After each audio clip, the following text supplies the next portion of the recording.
Party के president doctor Farooq Abdullah साहब उस मीटिंग को बुलाएंगे और उसमें जो भी खामियां रही, क्या हुआ, किसके कारण हुआ, क्या वजूहात हुए, वो सारी सामने आएंगी और उस पर एक फैसला लिया जाएगा। लेकिन एक चीज़ क्लियर है कि पार्टी इनडिसिप्लिन को टॉलरेट नहीं करेगी और उस पर जरूर गौर किया जाएगा। लेकिन जब तक वर्किंग कमेटी की मीटिंग नहीं होती ये हम कुछ नहीं कह सकते, क्योंकि आप इसमें डॉक्टर साहब ने बड़ा फैसला लेना है, क्या लेना है, कैसे लेना है, और आप भी समझते हैं कि विदाउट वर्किंग कमेटी हम उस पर ज्यादा बोल नहीं सकते और कह नहीं सकते। नगरोटा के अंदर आपने बड़ी मेहनत की, बहुत सारी जनसभा। नहीं, वो नगरोटा में हमें पता था ये चीज होनी है, क्योंकि नगरोटा में एक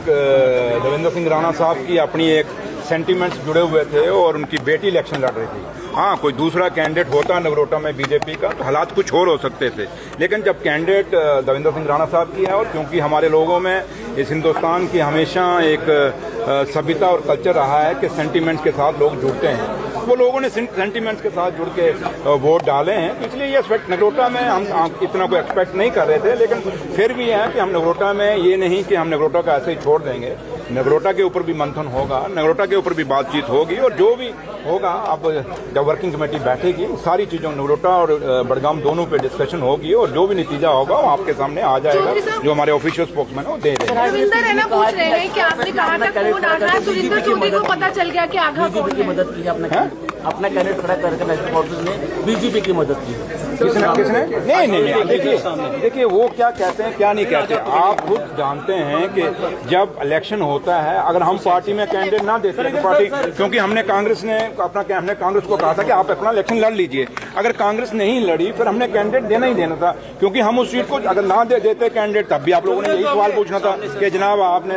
उसको दिव्यांगी को मदद करने के लिए लड़ रहे हैं, अगर आज हमने खड़ा किया तो आप कुछ और बात पूछ रहे हैं। इसलिए बातें हम आप लोगों के आप दोनों साइड हो जाते हो ना, हेड एंड टेल दोनों हो जाती हैं, तो इसलिए एक साइड ही रहें। एक साइड यही है कि हमने इलेक्शन लड़ा और इसलिए लड़ा कि लोगों को ये ना लगे कि नेशनल कॉन्फ्रेंस यहाँ से केक वाक दे रही है किसी को, हमने केक वाक देने की कोशिश नहीं की। हमारे कैंडिडेट में अच्छा वोट लिया है, हरदेव सिंह साहब ने भी अच्छा वोट लिया, कांग्रेस ने अच्छा काम नहीं किया। कांग्रेस अब मैंने कहा ना ये चीजें मंथन की हैं, ये चीजें वर्किंग कमेटी में डिस्कस किसने क्या किया किसने नहीं किया, लेकिन ये चीजें अब आज मैं कहूँ आज ही रिजल्ट आया और मैं बड़ा जल्दी इस पर रिएक्ट करूँ और अच्छा नहीं लगता, और क्योंकि मैं एक जिम्मेवार पोस्ट में हूँ और पार्टी का ये कोई मैं इंडिपेंडेंट हूँ तो मैं अभी बोल दूं, जैसे हरदेव सिंह की आप बात कर रहे हैं वो एक मिनट जब भी बोले उनको कौन है, बट मेरे पीछे वो बड़ी तंजीम है और मेरे लीडर और कायदे सानी डॉक्टर फारूक अब्दुल्ला पार्टी के प्रेसिडेंट हैं, उमर साहब चीफ मिनिस्टर हैं और पूरी वर्किंग कमेटी बैठ के जो फैसला लेगी जो बात कहेगी वही मानी जाएगी।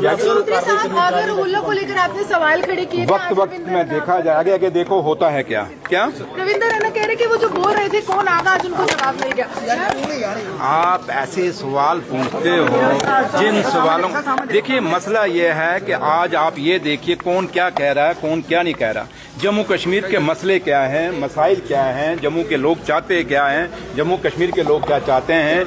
बेरोजगार बच्चा क्या चाहता है, लोग बिजली चाहते हैं, पानी की आज भी त्राई है कई इलाकों में, काफी सारे मुद्दे हैं। मुझे लगता है उन पे अगर हम दें, अगर बात का ध्यान रखें तो ज्यादा है। एक इंडिविजुअल क्या कहता है क्या नहीं कहता वो नहीं, as a whole National Conference क्या कहती है या दूसरा क्या कहता है उस पे ज्यादा मैटर करता है। बिहार में ये देखिए बिहार में मैंने कहा ना कि अब ये कांग्रेस को भी सबक लेना चाहिए और जो यूपीए के जो गठबंधन में लोग हैं उन बाकी लोग उनको भी लेना चाहिए। आप बेशक जो मर्जी कहें, नेशनल कॉन्फ्रेंस ने यहाँ असेंबली इलेक्शन लड़ा और हमने लड़ा और यहाँ जीत के भी दिखाया और सरकार बनाई। अब उनको ये सबक लेना पड़ेगा कि बीजेपी के साथ हमने अगर मुकाबला करना, हम कहते हैं देश में सरकार बनानी है, अगर बनानी है तो भैया ऐसे आपको वो मुद्दे उठाने पड़ेंगे जो लोगों से रिलेटेड हैं। खाली एक बात कहने से कि वोट चोर करके बात नहीं बनेगी।